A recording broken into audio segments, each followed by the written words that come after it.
Hey there, it is E Squared Photography. I'm Emily. Erin is not here with us, but today I'm going to talk all about 3 things you can start doing now to start making yourself take better photos. And these 3 things are game changers and things that we would emphasize so much to a brand new photographer. And make sure to stick around until the end because we have something special just for you. And I promise by the end of this video, you are going to take at least one super aha moment away that is going to help translate into better images in the long run for yourself. And don't forget, for the best photography tips and tricks, make sure to subscribe to our channel and hit that bell for notifications of future videos.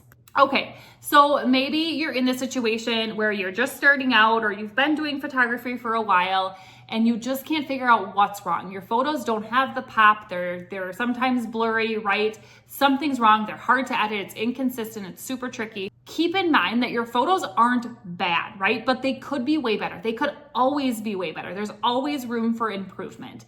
So we are going to talk about 3 different things that you can focus on to make your photos better. All right, tip number 1, this is, I believe, probably the most important tip of them all, but it is pay attention to the light. If you are shooting in harsh, bright light, and maybe you don't even know what harsh, bright light even is, and maybe you are shooting in it and you don't even realize that, it's going to create for harsh photos. Now, if you are someone that wants to dig more into how to shoot in natural light, the best lighting tips, how to find good light, how to avoid bad light, all of those things. In the description below, we have a free Glow and Grow training that is going to cover all things. It's about an hour long. It covers all things lighting. The other thing is to use open shade.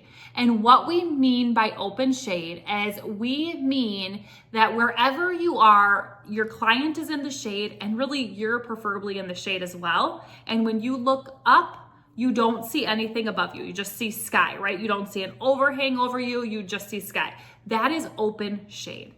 We highly emphasize to shoot in that. So what does better light look like? So if you look at these photos here, right?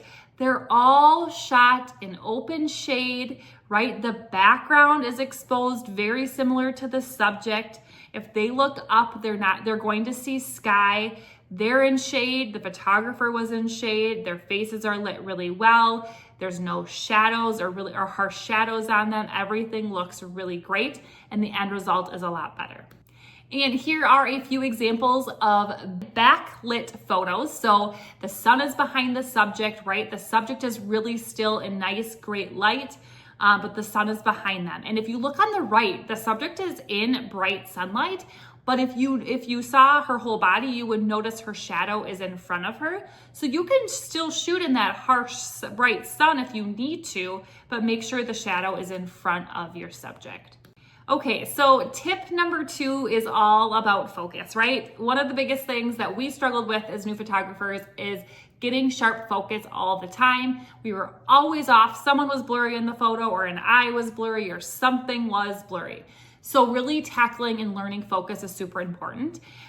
We like to use a single point focus with our DSLR camera or eye detection, face and eye detection on our mirrorless camera. So don't rely on any sort of like auto focus where it's gonna just try to pick a general area, right? We wanna use something that's going to be very specific and focus on what we want.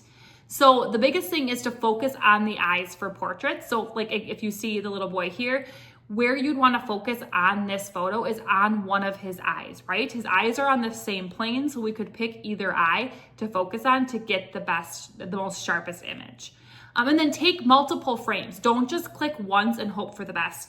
I know when we first started out, we would just click once, okay, there's your photo.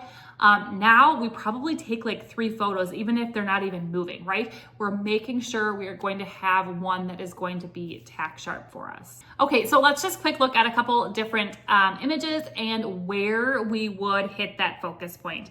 So in this one here, all of these little kids are on the same plane. So we are going to focus on one of the center girls. And if we're close enough, we can focus on her eyes as well, but we're gonna focus on one of the center girls. On the photo on the left here, we are going to focus on the girl. They're on kind of different planes. So we're gonna focus on the little girl that is closest to the camera.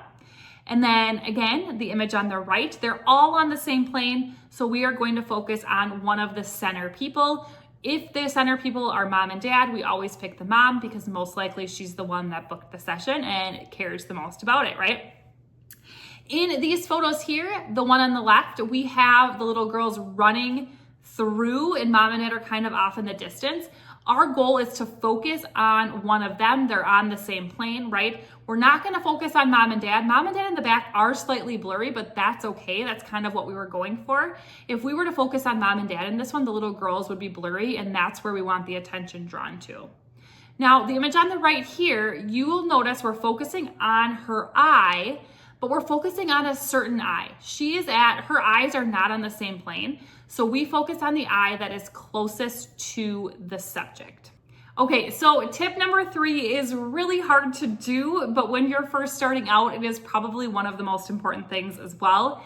And this is slow down and shoot with the plan. You're not in a race. Breathe, compose, then shoot. Really slowing down and making sure you're aware of things that are going on, and everything that's going on is going to only help you. And I know it's hard when you're out there shooting, even if it's like a family, it's really stressful, right? Really fast paced. Kids are crazy, kids are crying, but if you slow down and really focus and compose yourself, you are going to get a better end result. So don't just click 100 photos and hope one turns out, right? Think, where's the light coming from? What's the background? Even scout the location you are going to be shooting at if you can beforehand, so you don't have to worry about where the light's going to be, what's going to be shaded at that location, right? You can already have that part planned out and you feel a sense of relief going into the session. Okay, another thing is use simple posing prompts. Move your feet and try different angles. So make sure not to go into a session with tons of different poses that you're going to do, right? You can keep it super simple when it comes to posing your clients. Keeping it simple is going to relieve a lot of stress from you, and you're going to have less stress going on to your clients as well because you're keeping the poses simple. You're not overwhelming them with a ton of different poses. And remember that confidence comes from being intentional, not fast, right? We want to be intentional. We want to make sure we're noticing if a piece of hair is laying funny, right? Rather than having to fix that in editing. And it shows the clients that you're taking the time and caring about what the end result's going to look like, rather than boom, boom, boom, boom, boom, where they might be like, oh my gosh, the wind was blowing and I know I didn't look at her. I know I blinked my eyes. They went so fast. So remember, these 3 things are a game changer. So light, focus, and intention. Those 3 things are super, super important to get better end results that you're looking for. Okay, so I hope that this was helpful, and I want to remind you that we have that free Glow and Grow training for you. It is a 1-hour training. We talk about all of the bad lighting situations that you might be shooting in, how to fix that and find the good light, and even how to shoot in those bad lighting situations if you're forced to. And then we also dive into how to find that golden light and how to avoid that haze and all of the things that can be challenging that come with that golden light as well. So we hope that was helpful. Check out the link in the description below. And if you did like this video, make sure to hit that like button and subscribe to our channel, and we will see you next time.